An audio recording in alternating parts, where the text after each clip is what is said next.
Καλησπέρα πάντες, ο αδερφοί, ακούσατε τη σήμερον εορτή. Ακούσατε τη σήμερον τη χαρά και την εορτή τη δεσποτική. Έναρχη που έκαμεν ο Θεός, έκαμε τη γη και τον ουρανό.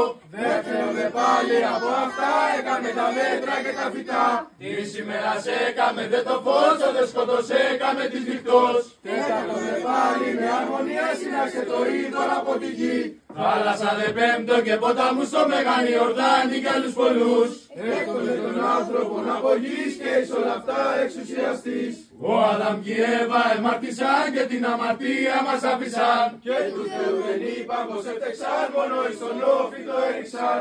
Και όφηση το διάβολο στο πονηρό δαιμόνο διδασκαλός. Δια να αρπάζω συντακτικά σαν αμαρτήτους και καθαράς.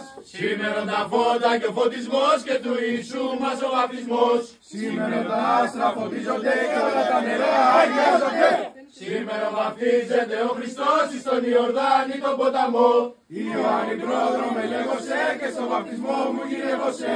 Πώς να σε βαπτίσω Ιησού όπου εγεννήθηκα από εσού. Πώς δεν μόνο να βάλω τη χείλα μου εις τον Ιησού το σωτήρα μου. Και έμεινε εις δύο ο ποταμός έως να τελειώσει ο βαπτισμός. Και φωνή εκούσει εκ του πατρός εις το Υιός μου αγαπητός. Τότε το Άγιο Πνεύμα κατέβηκε και στην κεφαλή του εκάθισε.